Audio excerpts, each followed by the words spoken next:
The format for the TOEFL test is changing. It's official. It has been declared. And I personally think because of the emergence of other shorter duration tests like PTE, Duolingo, IELTS has forced ETS to change the TOEFL test, its format.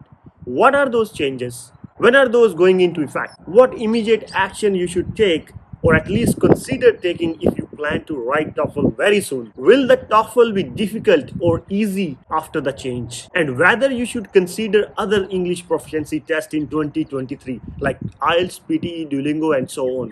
What should your strategy be? That's what I'm going to talk about in this video. But before that, I would really appreciate if you can subscribe this channel. Thank you. Let's now dive deep into it. TOEFL, the test of English as foreign language, has been so popular among students to prove their English language proficiency.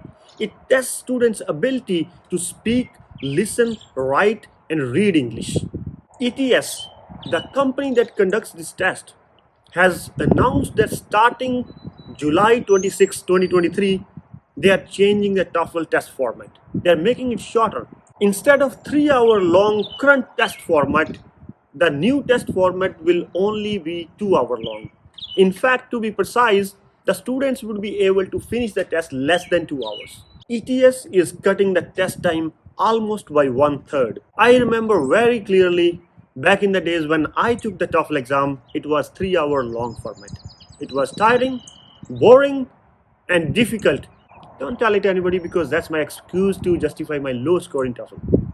But anyway, it was really tiring and I didn't like it. And thank God TOEFL is now changing. So let's talk about what are the changes that are going to happen in the test format first. First thing first, about the sections. As current TOEFL format has 4 sections, the new format will also have 4 sections. Speaking, writing, listening and reading. There is no change in the sections. However, certain sections will be shorter in the new format. What are those sections? The reading section will have just 2 paragraphs, 20 questions in total, as compared to 3 to 4 paragraphs in the old format and 30 to 40 questions. So this is a big change. The listening section will be the same, no change. The speaking section is also same, no change. But the writing section will change. Currently, the writing has 2 tasks, independent writing and integrated essay. Now, in the new format, the independent writing question will be eliminated. It will be replaced by new writing for the academic discussion task. But the integrated essay question will remain the same. And finally, those unscored questions will not be a part of the new format. And I personally feel that's a very good decision because those unscored questions were actually very time consuming and actually very tiring for the students. So good thing that ETS decided to take those questions out of the new format. And I also heard that there will be no 10-minute break in between the exam in the new format. Oh boy, that will be a torture. But I don't have any confirmation on that. So don't take my words on that. Difficulty wise, it's neither going to be easier nor is going to be difficult. The academic rigor of this test will remain the same. The difficulty level will remain the same. Because they are only cutting short the time, the duration of the exam. They are eliminating certain questions, but the difficulty level will remain the same. But since the new format is shorter, it's going to be only 2 hours. I personally feel that students will be more able to concentrate on the questions in hand rather than in old format, 3-hour long format. So that might boost the performance of the students a little bit to some extent, but it's only but let's say it's case-to-case basis. Certain students might find it difficult to concentrate for the entire 3 hours. Those students will definitely see some boost, some enhancement in the score in the new format, 2-hour format. But if you are one of those students who doesn't have any problem writing 3-hour exam in one stretch, in one go, no concentration loss, then I think it doesn't matter for you. So again, it depends upon student to student. Certain students might find it helpful. They might get a boost in the score just because they don't have to concentrate 3 hours on the test anymore.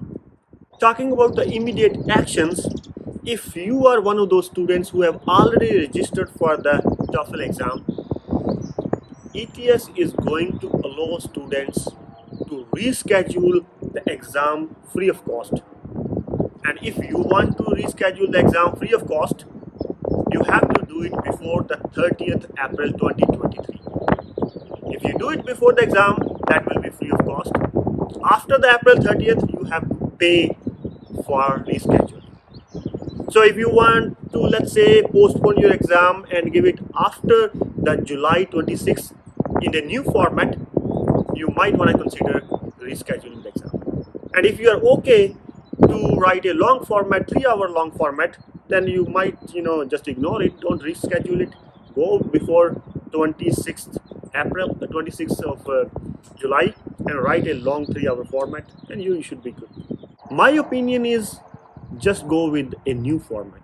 Since the difficulty level is same, it's neither difficult nor easier, why you should spend extra time, sit extra 1 hour in the exam? Instead, you can utilize the time, play some video games, spend time with the family, spend time with the girlfriend. Oh, that would be expensive. Anyway, well, you can do million things instead of sitting 1 hour extra in that boarding exam. So my personal thinking is, if you are comfortable with the new format and you don't have any problem with the new format, why to waste one extra? But again, if you are more comfortable with the 3-hour long format, you have practiced a lot and you think this is good and you are just ready to go, by all means, go write the exam, the longer format. There is no harm in that. And if you are still confused which one to take, a longer format or the shorter format, just take a free practice test. ETS has uploaded the new format practice test on their website. You can just go take a longer format and a shorter format and see which one you like. If you like the shorter format, just go with it.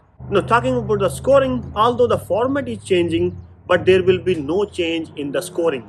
It will still be graded out of 120, 30 points per section. So there is no change in the scoring. Now, coming to the final point, the question that has been asked me so many times by so many students: what test should they write? Whether should they write TOEFL or IELTS or Duolingo or PTE, which one should they go with? And my answer is, it does not matter. It does not matter which test you write, which English proficiency test you write. As long as the institution, the university, the college you are applying to accepts the test, it does not matter. In the past, many students who I worked with, they found IELTS easier than the TOEFL. If that's the case, go with the IELTS. And if you find PTE is easier than the TOEFL, go with the PTE. Just keep in mind, as long as your future university, your college, your institution accepts the test, it's okay. You can write either one of these. It's all about what test you are comfortable with, what format you are comfortable with. So you can write either one of these. That's all for today. I'll see you in the next video. Till then, take care, bye, and don't forget to subscribe. Thank you.